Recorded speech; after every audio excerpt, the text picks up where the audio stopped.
कमलं श्रीगुरून् वैष्णवांश्च श्रीरूपं साग्रजातं सहगणा रघुनाथान्वितं तं सजीवम् साद्वैतं सावधूतं परिजनासहितं कृष्णचैतन्यदेवम् श्री राधा कृष्ण पादान् सहगणा ललिता श्री विशाखान्वितांश्च हे कृष्णा करुणा सिन्धो दीनबन्धो जगत्पते गोपीशा गोपिका कान्ता राधा कान्ता नमोऽस्तुते तप्त काञ्चन गौराङ्गी राधे वृन्दावनेश्वरी वृषभानुसुते देवी प्रणमामि हरिप्रिये वाञ्छाकल्पातरुभ्यश्च कृपा सिन्धुभ्य एव च पतितानां पावनेभ्यो वैष्णवेभ्यो नमो नमः।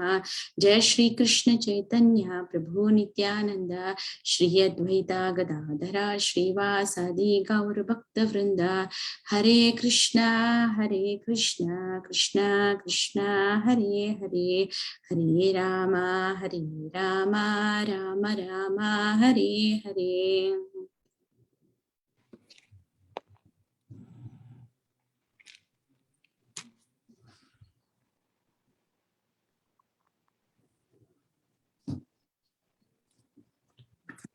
Reading from Srimad Bhagavad Gita, 6th chapter, verse number 27.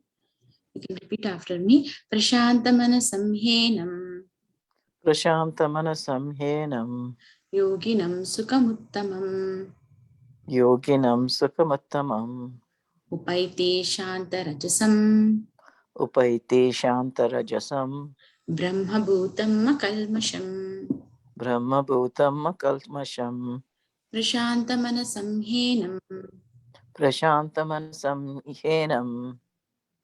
sukhamuttamam yoginam sukhamuttamam upaiti shantarajasam brahma bhutam akalmasham Prashantamanasam yoginam sukhamuttamam upaiti shantarajasam brahma bhutam akalmasham.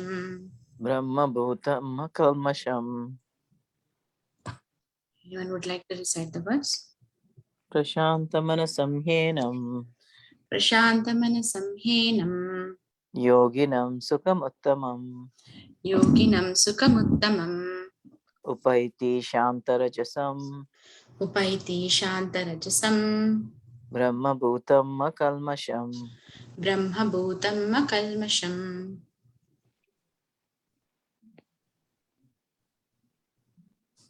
Okay. Synonyms: prashanta, peaceful, fixed on the lotus feet of Krishna. Manasam, whose mind. He, certainly. Enam, this. Yoginam, yogi. Sukham, happiness. Uttamam, the highest. Upaiti, attains. Shantarajasam, his passion pacified. Brahma bhutam, liberation. Liberation by identification with the absolute. Akalmasham, freed from all past sinful reactions. Translation and purport by His Divine Grace A.C. Swami Srila Prabhupada ki jai. Translation: the yogi whose mind is fixed on me verily attains the highest perfection of transcendental happiness.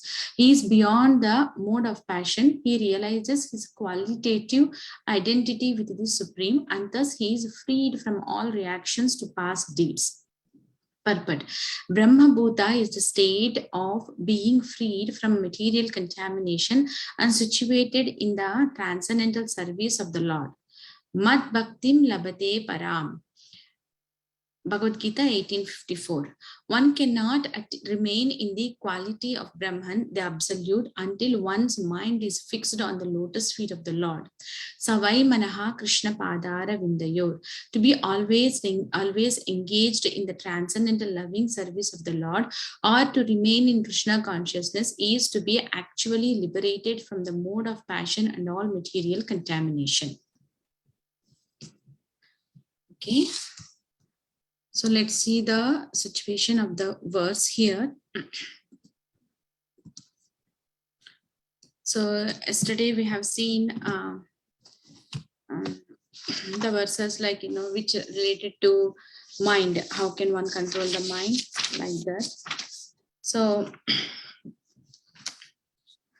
now this verse is speaking about, let's see little bit behind verses. So 624, it says about the determination. So Krishna is speaking here how to control the mind, and at the same time it's mind related things like, how Krishna further describes what happens if one controls the mind like that. So it starts from verses 24, like 10 to 32. It's 6th chapter, 10th verse to 32nd verse. So it says practice. How can one from practice to perfection in yoga? So in that one, now 24 to 32 section, especially realization of Bhagavan comes. It's different realization. Bhagavan, Brahman, and Paramatma realization comes. So in 24th verse, it described about the determination. The yogi, one should engage in the practice of yoga with determination and faith, both. So in that purport, like Prabhupada gives the example of sparrow. So sparrow lays the eggs, and the waves of the ocean, it took the ocean, like, takes the eggs, and the sparrow got angry. It's kind of like, he said that when I want to dry the ocean so that I can take the eggs. And seeing the action of sparrow, a lot of people got laugh, like, but king of the bird Garuda came, and she's so impressed, like, Garuda is so impressed with the determination of sparrow, and he helped to get the eggs back to sparrow. So the determination, even though it's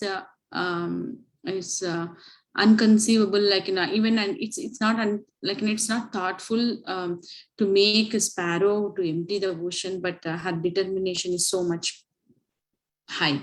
So like that, the yogi should have the determination. And coming to 25th verse, it says gradually, step by step, one should become situated in trance. So bhakti is here it says about the yogi. So yogi becomes like a step by step, one step by step progress, and he reaches once in the state of trance. So means that his conviction will become strong like that. But it's a step-by-step process. It's not at a time's process. And then in 26, yesterday the verse, eto nichalati manaschanchalam astiram tatastato niyamyaitat atmaneva vasham nayed. So this verse is explained about wherever the mind wanders due to its flickering and unsteady nature, one must certainly withdraw it and bring it back under the control of the self. So very, very important verse, and every day we go through while chanting this verse practically. So the nature of the word, the nature of the mind, Krishna describes here, flickering and unsteady, chanchalam and astiram. These two are the qualities of the mind. By nature, it's like that. So how can we bring it that one here in the Prabhupada explains in the purport, saying that one. The people who control their senses, they are Goswamis, and the people who are under the control of the senses, they are Godasas. So in the purport, like Prabhupada clearly explained what is Krishna consciousness. Like serving Krishna with purified senses is called Krishna consciousness. Very simple definition. What is Krishna consciousness? Means serving Krishna with purified senses. So what does it mean? The purified senses means so the bhakti itself is defined as sarvopadi vinirmuktam tat paratvena nirmalam rishikena rishikesha sevana bhakti ruchyate. So the definition of bhakti itself, it says rishikena rishikesha sevanam. So Rishikesha means he is the master of the senses. So we need to engage our senses in the serving of Krishna. So it means that by engaging our senses in the service of the Krishna, the senses will become purified. So with that purified senses, if one serves Krishna, that is called Krishna consciousness. Simple. So that's what it says. But that purified senses, to become to that state is a process. It's a step by step, as it described in the previous verse. So here the two qualities of mind is chanchalam, astiram. So chanchalam means like flickering, and astiram means unsteady. So how can we because see here one more verse, eto, it comes like where and whenever. So yada yada hi dharmasya, there also whenever and wherever there is a decline in the, so where and when it comes here also. So the mind, we can't say, see we may be in the temple, but our mind wanders, like, mind takes us to some place where we born, or something else, like thinking about the friends, or something else like tomorrow what can I cook, like that. So mind takes wherever it want. It doesn't matter, like, we can travel, like Arjuna says, like even controlling the, for him actually we can't control the wind. For us, it's even controlling the wind is also impossible. So for him, he says, as he's a Sabyasachi, he says that when controlling wind is easier than the controlling the mind. So it means like whenever and wherever. So the nature of the mind here declared as unsteady and flickering. So, but Krishna says that we need to withdraw it and bring it back. Withdraw it and bring it back. It's kind of a tug of war, like, the mind wanders and bring it back, like that. So, so that's the thing, the nature of the mind. But how can we control, how can the yogi, like, by practicing this one? So from past like few verses, it says the practice of how can one become to go to the perfection stage of the yoga. So key role is for the yogi, for everything is mind. The mind plays very, very important role. So we get attracted to these material things, and when we start thinking of that, then what will happen? We can't concentrate on the service of Krishna. It says we need to give higher taste to the mind. I know that as we heard, the nature of the mind is flickering and unsteady, but we have to give, like, a pamper the mind in such a way that when we need to keep on giving the higher taste.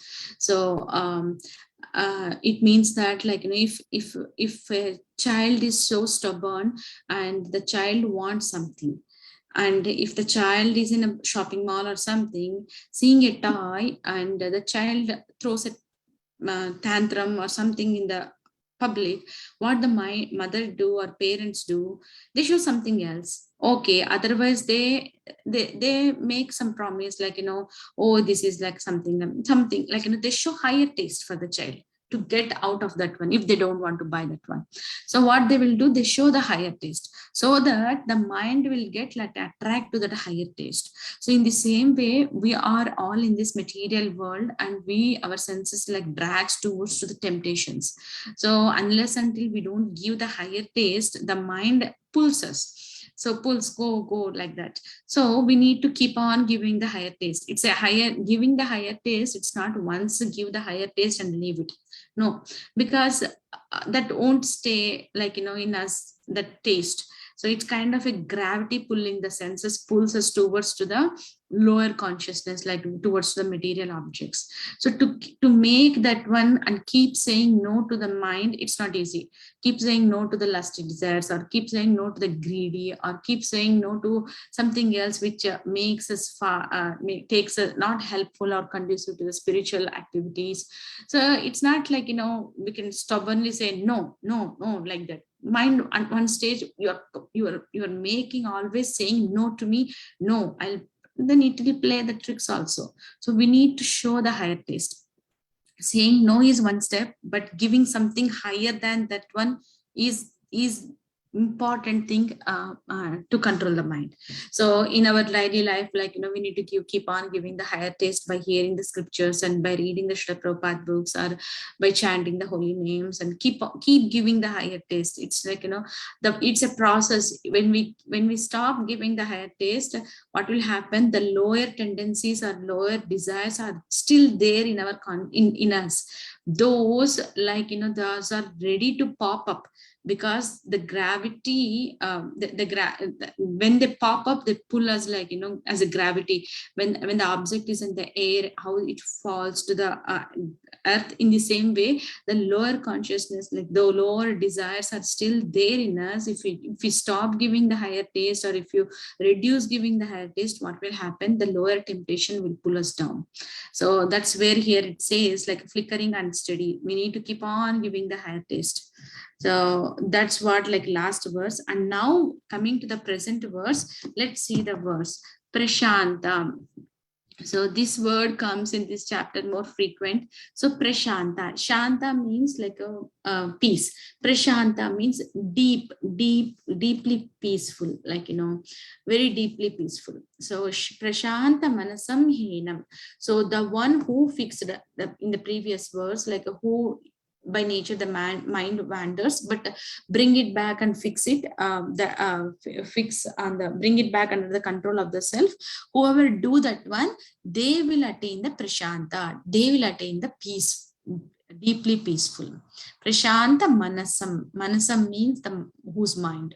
So they attains the peaceful. And yoginam sukham uttamam. So they experience the highest happiness. What kind of happiness? Uttama sukham. So sukham means happiness, uttama means highest. So then upaiti shanta rajasam. Upaiti means they attains shanta rajasam. Rajasam means passion, mode of passion, like, but shanta rajasam, they become pacified. So they come out of that passionate mode, anxiety mode. Then what will happen? They experience Brahma Bhutam Akalmasham. They identify by they will go to the Brahma Bhuta stage, and which is free from all past sinful reactions.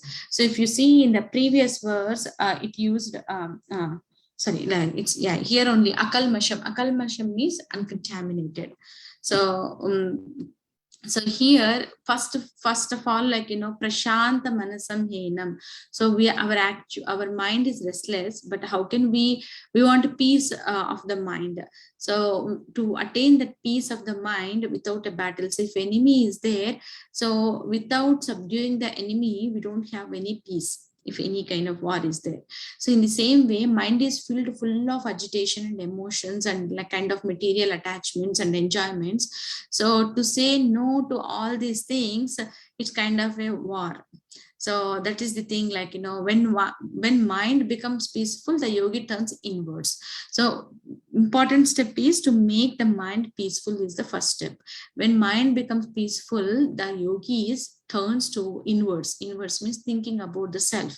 That's what it says, like, when mind is controlled in the previous verse, Atmaniva Vasham Nayet. So it says mind is controlled, then under the control of the self. So it starts thinking about the self. So when the yogi turned inward, what will happen? He inwards in the contemplation of the Supreme Lord, like in the Paramatma manifestation, he contemplates. So then what will happen? He becomes like he experiences the Sukhamuttamam, so is highest happiness. So that's what it says. And it says akalmasham is the key word here. Akalmasham means no contamination. So no contamination means practically, so no longer there is like, any kind of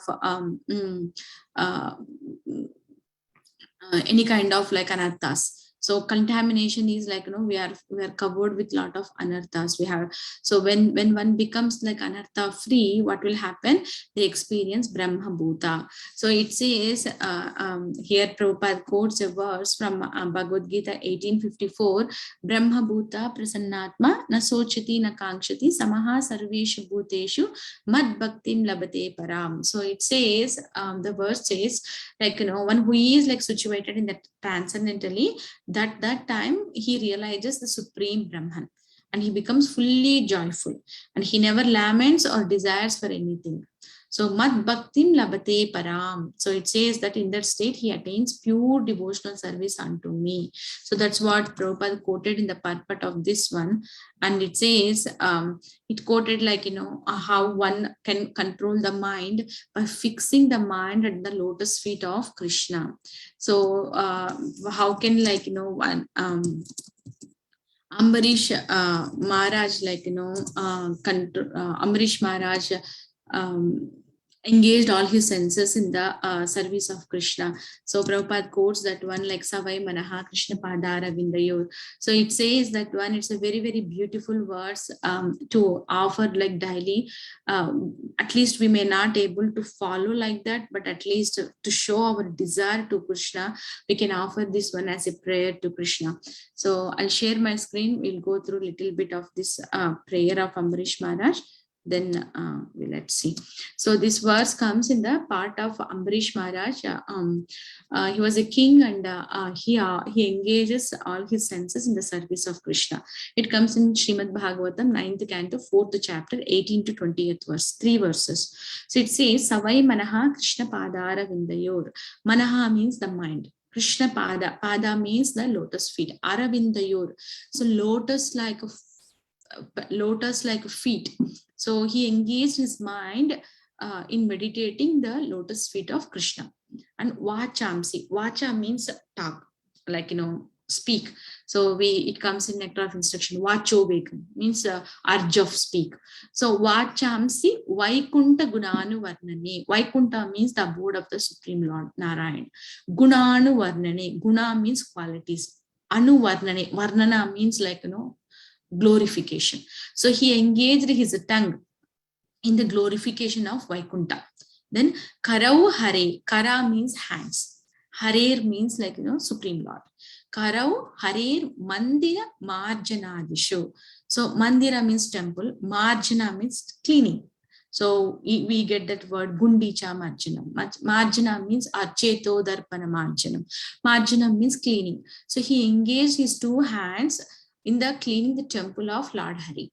Then Shrutim Chakarachyuta Satkatodaye. Shruti means hearing. So he engaged his ears. Chakarachyuta. Achyuta means infallible, one of the name of Lord Krishna.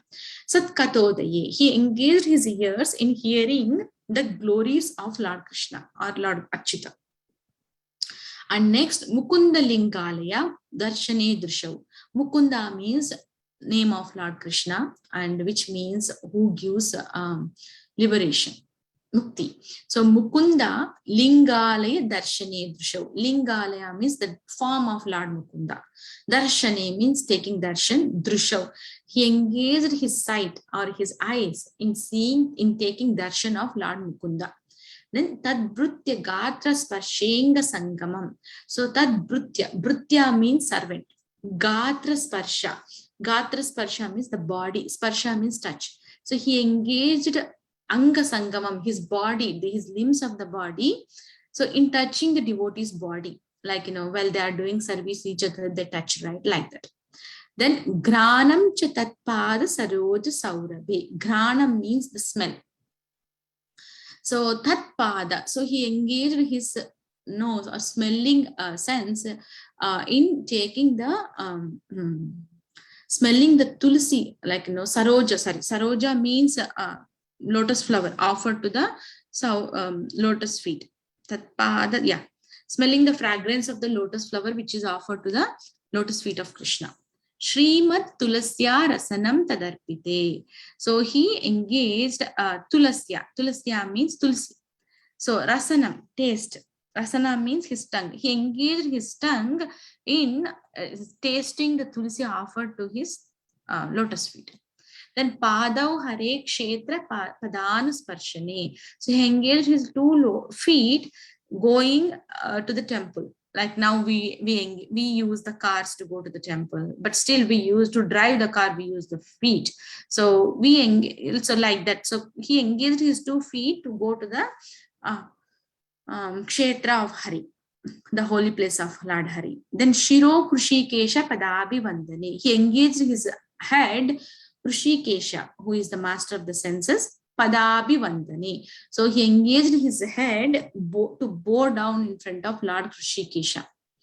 So the key is in this whole verse is the last two lines. Kamam chadasye tu kama kamaya.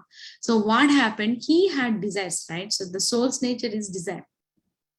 Kamam chadasena. So all his desires he engaged, with the desires for sense gratification. Whatever desires he gets, he engaged those desires in serving Krishna.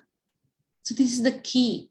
And etottama shloka janashraya ratihi. So if one takes shelter of a devotee such as Prahlad or some other devotee, etottama shloka janashraya ratihi. So in this way, he took shelter of all pure devotees. So here if you see, lot of Krishna's names comes. Hare Krishna, Achyuta, Mukunda, Hari. What is next one? Krushikesha. So all these names comes, and at the same time he engaged all the senses. So anyone can do this one as a meditation.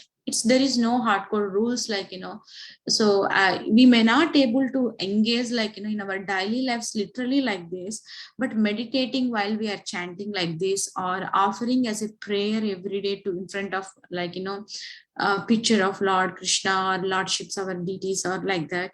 So this is a beautiful prayer we can offer, and as while offering we can aspire the mood of like Ambarish Maharaj. So this is the what Prabhupada quoted in the purport. So like this Ambarish Maharaj engaged all his senses in the service of Krishna. So to be always engaged in the transcendental loving service of the Lord, that is nothing but Krishna consciousness. So Krishna consciousness is to be factually liberated from the mode of passion and all material contamination. So here the two verses it comes Shanta Rajasam and Akalmasham. So engaging in Krishna consciousness means these two, free from mode of passion and at the same time free from material contamination. So as we engage and do daily sadhana, so that is going to help us to become free from material contamination.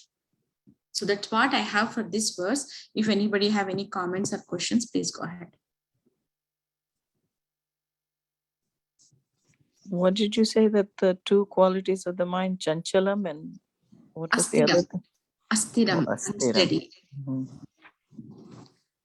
So iti nishalati manas chanchalam astiram.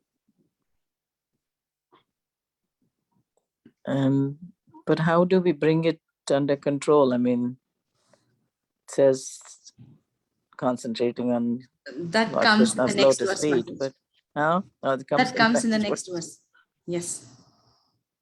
The solution comes in the next verse. But this verse describes the one who already conquered the mind. What is the result? So he gets Brahma Bhuta and Atyantam Sukham, and he get free from the mode of passion. So these are the result the yogi gets who is controlled the mind. And now how to control the key, Krishna is going to explain the next verse.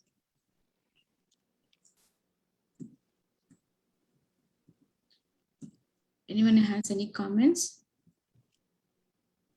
Okay, if no one has, let's move to the next verse, 6.28. I'll share the screen. Yeah.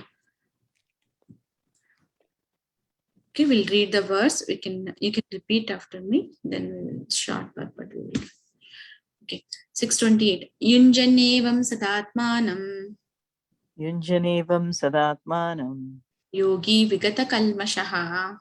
Yogi vigata kalmashaha. Sukena brahma samsparsham. Sukena brahma samsparsham.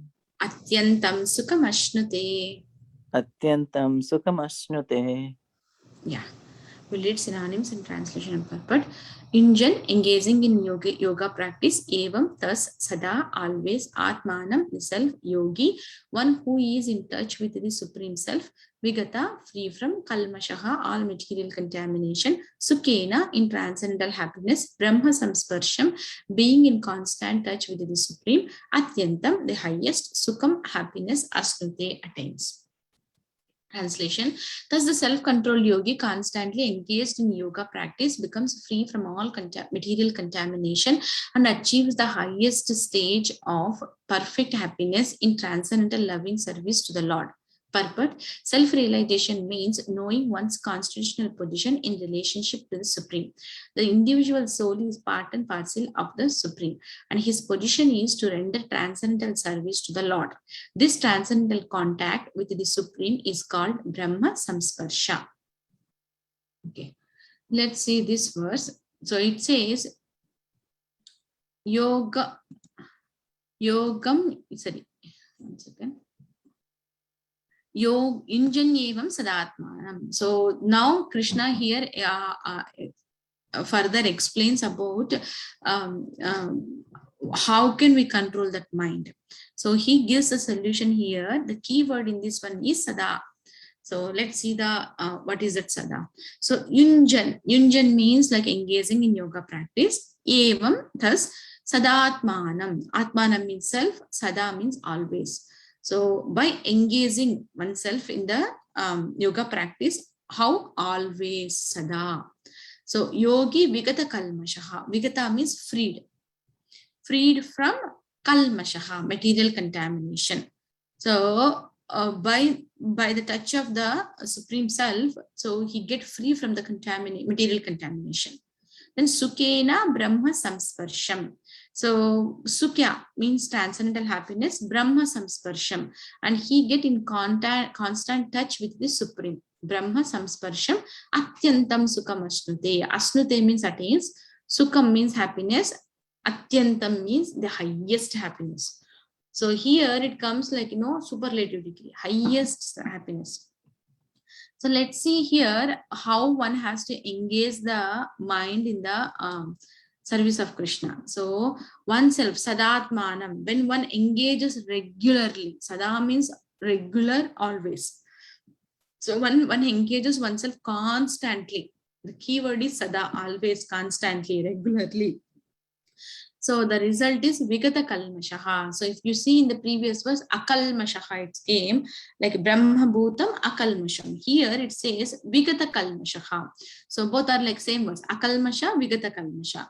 So that they're free from material contamination. Then what happened?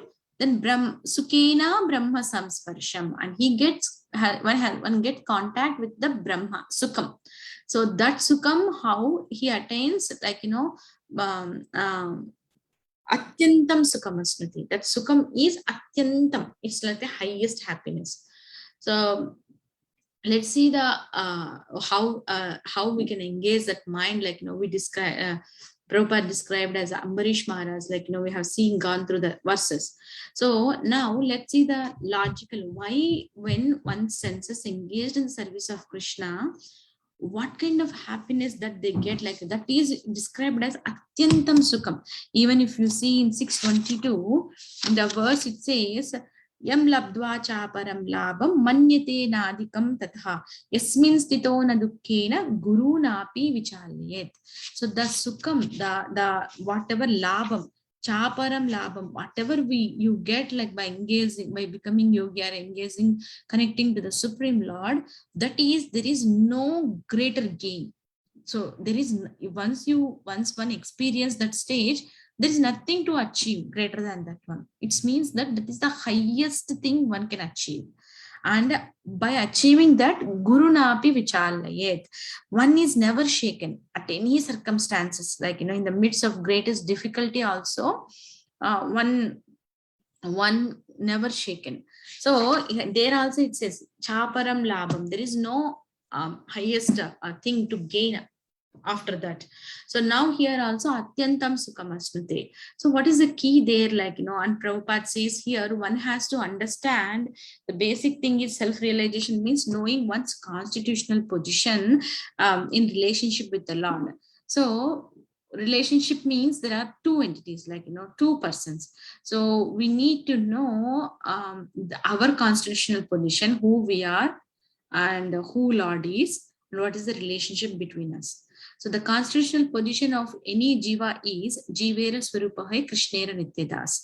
So it means that the Swarupa of jiva is Krishna's Nityadas. means he is the eternal servant of Krishna. So one has to understand that, and the relationship is we are all part and parcel of Krishna. Mamaiva amsho jiva loke jiva bhuta sanatanaha.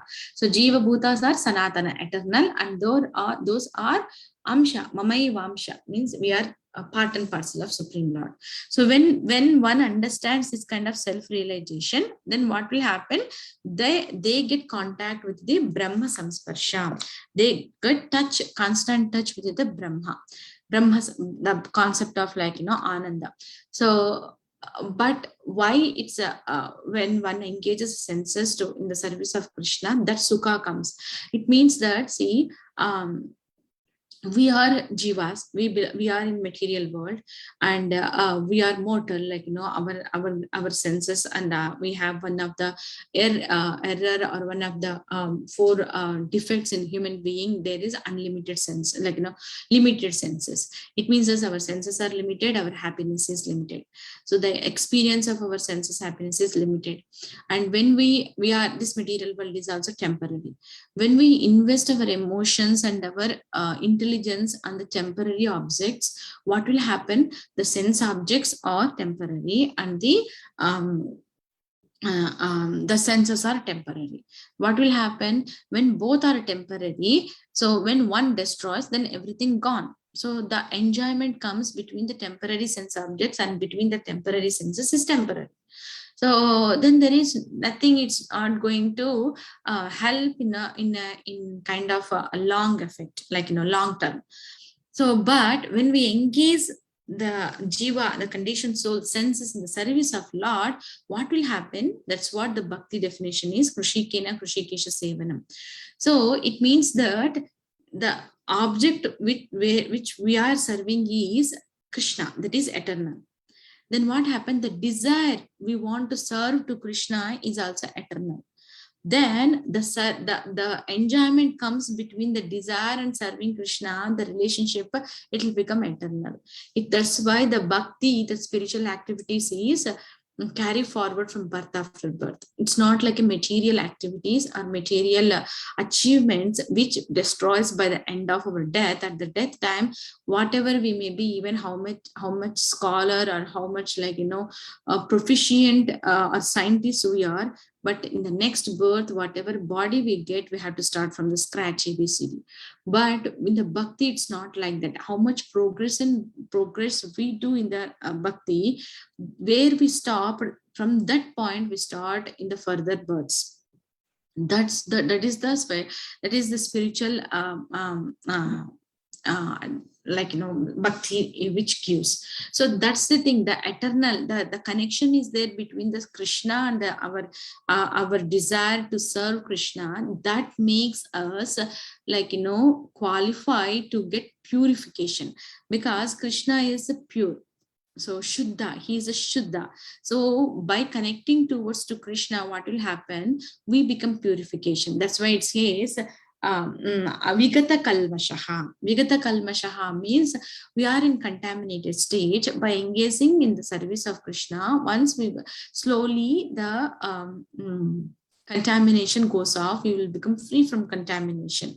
When the conditioned soul become free from the contamination, that's where the Brahma Samsparsha, he get constant touch with the Brahma. It means that he experienced the Atyanta Sukham, the superlative, highest happiness, Atyanta, the highest happiness he experiences. So these 28, 29, 30 verses, these are the progressive levels of realizations. So here in 28, it says, how can one become realize the Brahman realization. 29 next verse describes the Paramatma realization. 30th, it describes the Bhagavan realization. So the Bhagavan realization is the complete realization. Remaining two are the partial realizations. So when the yogi move forward, when yogi turns inward, after controlling the mind, what will happen? He first perceives the all-pervading spiritual reality. That is the Paramatma realization. Then Prabhupada mentions in this one, in Samsparsha, the word in the verse, it says this came in 5.22 also. Ehi Samsparsha samsparshja bhoga dukkha yonayevate adyantavantaha kaunteya na teshu ramate buddha. So the samsparsha, the bhoga which we get like by by the touch of the sense objects with the senses, those are adi antya. So it has beginning and end. So, and those lead to dukkha yonaya. Those are yoni. Those are a source of miseries. So that's where the samsparsha word came in Bhagavad Gita. So that's why by contact of the sense and sense objects. But here the Krishna is talking about entirely different type of environment. Brahma samsparsha. It means that one controls the mind. They experience the highest happiness. So that's what this verse is saying. That's what I have for this verse. If anybody have any comments or questions, please go ahead.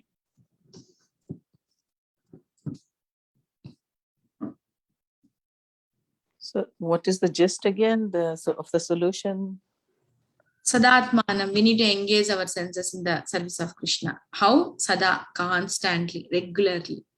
Mm-hmm.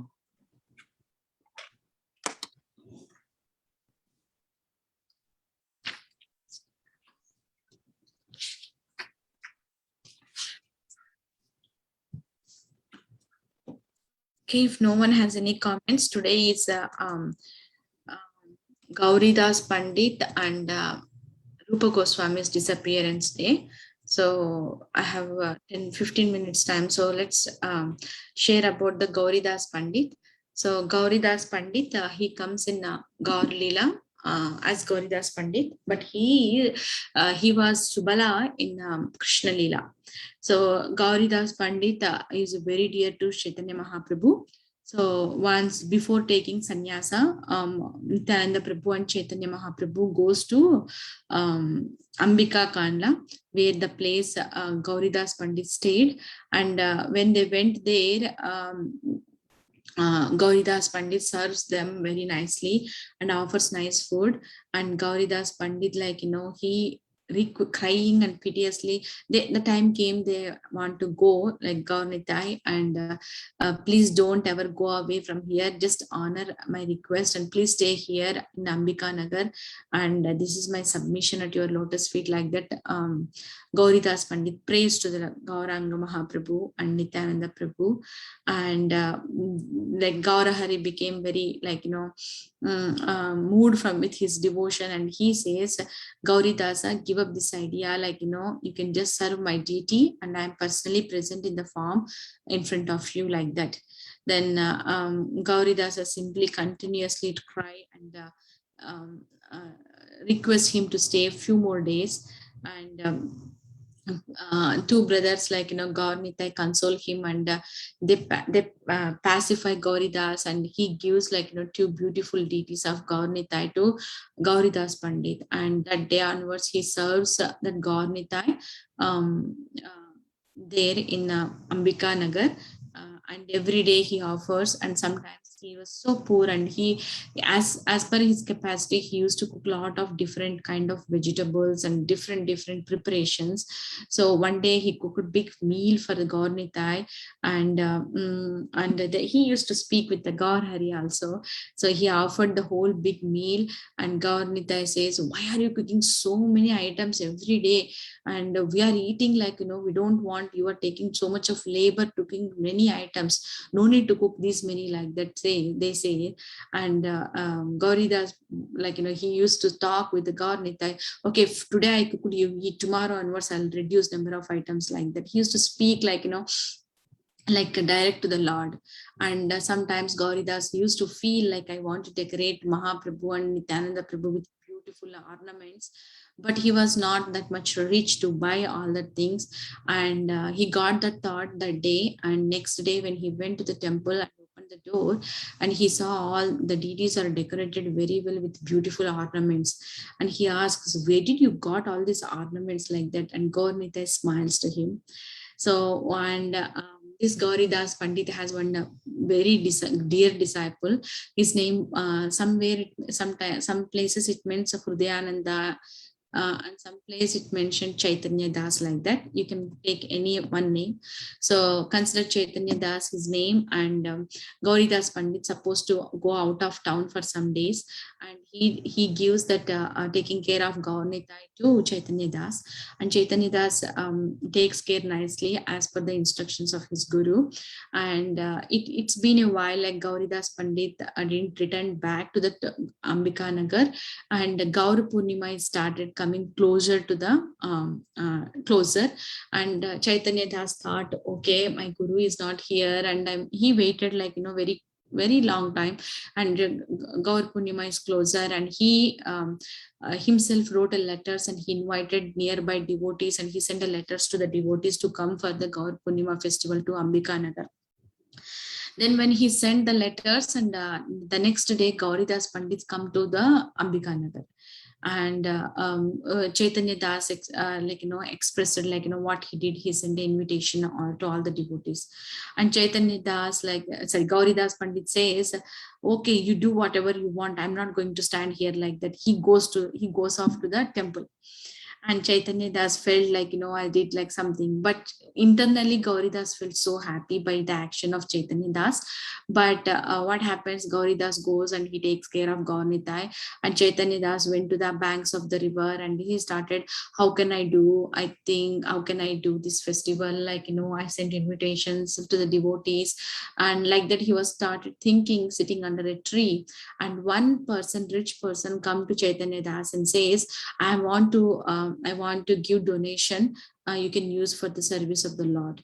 Then Chaitanya Das, he didn't accept the donation. He sent him to Gauri Das. You go and tell to my Guru Maharaj, and let whatever he tells, you do like that. Then that rich person goes to Gauri Das in the temple, and he expresses he want to donate. And Gauri Das says, go back to Chaitanya Das and give whatever donation you want to give to him, and ask him to conduct a Gaur Purnima festival on the banks of the river, like that.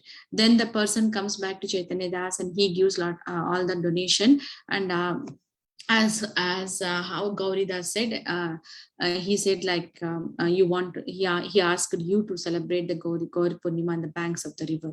And Chaitanya Das was very, very good kirtanier, so he started arranging all the arrangements for the devotees, and he took the donation, and he arranged nice festival on the bank of he started doing the kirtan.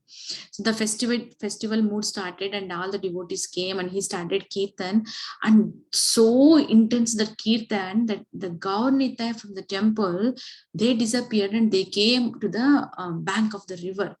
And Gauri Das went to the service to the temple to Gaur Nitai to serve. And when he opened the door, there were no Gaur Nitai, and he felt so angry, where they went, like that. He took a stick in his hand, and he started chasing, where are you, Gaur Nitai? He started talking to Gaur Nitai. And meanwhile time, when he reached the bank of the river, these Gaur Nitai started jumping like anything in the kirtan of Chaitanya Das. And when they saw Gauri Das Pandit coming with the stick in his hand in angry mood, they entered into the heart of Chaitanya Das, and Gauri Das sees that thing, and he comes he runs very fast, and he comes and he hugs Chaitanya Das. You are so fortunate, like that he says. Then what happened, he speaks with Gaur Nitai, and that time onwards the Chaitanya Das is called as Hrudaya Chaitanya, because Lord Chaitanya chose to enter into the heart of Chaitanya Das, so his name becomes Hrudaya Chaitanya. So imagine, normally after reading this pastime, I recollected that the Damodar Leela pastime. Yashoda runs behind the Krishna with the stick to tie him. Now here, to pull the lords back to the temple, the devotee is running with the stick to call them back to the temple. So this is the mood of Gauri Das Pandit, a mood to serve Gaur Nitai. So after that one, he give in charge of taking care of Gaur Nitai to Krishna Hrudaya Chaitanya, and that time onwards he takes care of the Gaur Nitai. So this is what pastime I heard from the Gauri Das Pandit. So if anybody know anything about Gauri Das Pandit, please feel free to share. Beautiful pastime. Very nice. Thank you for sharing. Thank you, Mataji. And let's read about Rupa Goswami. It's a short page. So today is a disappearance day of Rupa Goswami too. So let's start reading. Mataji, would you like to read, or anyone would like to read?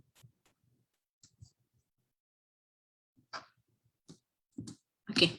In 1517, Sri Rupa Goswami and Sri Sanatana Goswami, his elder brother, came to Vrindavana to fulfill 4 orders of Lord Chaitanya's, uncover Sri Krishna's last pastime places, install deities, start puja, write Bhakti Sastras, propagate the rules of Bhakti Yoga. Wearing only kapina, lion cloth, and kantha path work quilt, Sri Rupa Goswami lived a mendicant's life, absorbed in hearing, chanting, writing about Radha Govinda's sweet loving pastimes in Sri Vrindavan Dham. More details of his conduct and character are mentioned in Sanatana Goswami's biography. Sri Rupa Goswami wrote practical yet profound transcendental books. He established Sri Radha Govindaji, the beloved deities of the entire Gaudiya Sampradaya. Through extensive Vedic research, Sri Rupa Goswami proved that Sri Chaitanya's teachings present the highest philosophy and the perfection of religion. Gaudiya Vaishnavas are known as Rupanugas, followers of Sri Rupa Goswami. Every Rupanuga devotee aspires to become a servant of the lotus feet of Sri Rupa Goswami.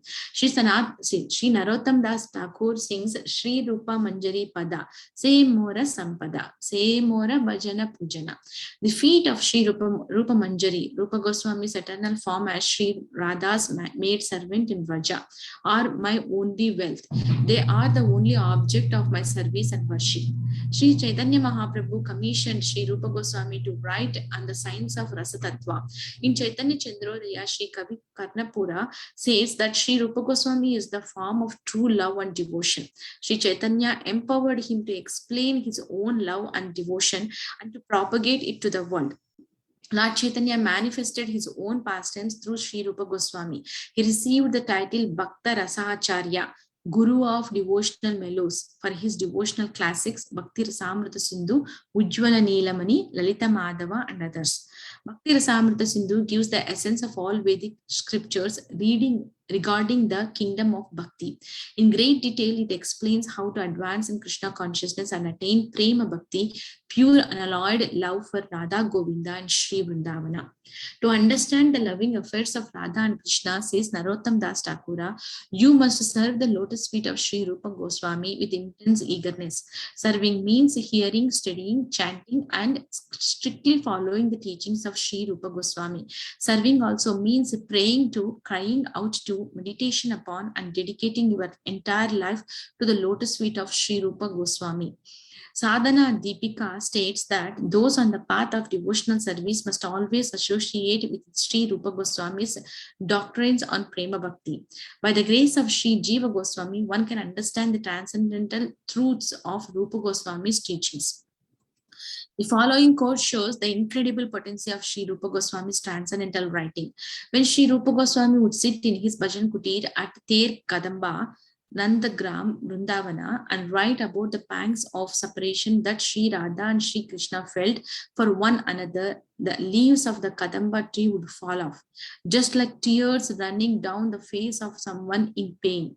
And when Sri Rupa wrote about Radha and Krishna's ecstatic loving reunion, that overjoyed Kadamba tree immediately sprouted new leaves and blossoms flowers. By the mercy of a pure Vaishnava like Sri Rupa Goswami, that this Kadamba tree could understand and appreciate the intimate and confidential subject matters which remain beyond our comprehension. Sri Rupa Goswami established the deities of Radha Govinda in Vrindavana. Bhakti Ratnakar quotes one song from Srinivasacharya to describe the beauty of Rupa Goswami's beloved Govindaji deity. Having seen the incomparable beauty of Sri Govinda, Sri Radhika begins describing it to her Sakhis. Who has sculptured that moon-like face and who has sculptured those two lotus eyes? Only my heart knows how I feel when I see him. Who has shaped his earrings cut carefully in gems? My mind is fixed on them. His nose pearl surrounded by a golden ring looks like a moon-like white flower surrounded by lightning smiling from behind some blue clouds. His forehead is decorated with the sandal tilaka and beautiful mind enchanting designs. He shines within my heart, yet my heart aches being incapable of beholding his beautiful face to my full satisfaction. If God had given me the power, I could continually enjoy his sweet voice. His arms are stronger than the trunks of elephants. My youthful body longs for the touch of his fingers. His graceful movements rival the gait of a maddened elephant. He is an ocean of beauty. Today in Jaipur, Rajasthan, Sri Rupa Goswami's original deities of Radha Govindaji are forever expanding their unlimited beauty. Every day, 10,000 devotees run to attend their Mangala Artika. A Pratibhu deity of Govindaji resides in New Govindaji temple behind the historical masterpiece of architecture that once served Radha Govinda and Vrindavana. Sri Krishna Dasa Kaviraja says the deity of Radha Govindaji shows us how to worship Radha and Krishna. Radha Govindaji accept our service and give inspiration to increase our surrender on the path of bhakti. Acting exactly like the Shiksha Guru, Govindaji directs us and gives us opportunities to serve him. Some authorities claim that in 1564, Sri Rupa Goswami entered Radha Govindaji's Nitya Leela just 27 days after the disappearance of Sri Sanatana Goswami. Sri Rupa Goswami Samadhi and Bhajana Kutir are in Seva Kunj within the courtyard of Radha Damodar temple. Sri Rupa Goswami ki jai. This is the deity of Radha Govindaji. And if you want to see more deities, and I opened here, and this is the Radha Govindaji. So they are in the Jaipur and they are every day taking worship. See here. This is the Radha Govinda. Very beautiful lotus feet are his lotus feet. See, this is the temple. Okay. And Prabhupada also used to cry before coming to in near the Samadhi of Rupa Goswami. So seeking blessings from Rupa Goswami so that he can achieve the goal given by his spiritual master. So that's what I have for today. So if anybody have anything to share, share. Otherwise, we'll offer prayers to all the assembled Vaishnavas. Very nice narrations. Thank you, Vallabhi. Thank you, Mataji. All glories to Srila Prabhupada. Okay, let's offer obeisances to all the assembled Vaishnavas. Vancha kalpa Vaishnavebhyo namo namaha. Ananta Koti Vaishnav ki jai. Srila Prabhupada ki jai. Srimad Bhagavad Gita ki jai. Vallabhi Gopi Mataji ki jai. All glories to Srila Prabhupada. Hare Krishna. Hare Krishna, everyone. Hare Krishna.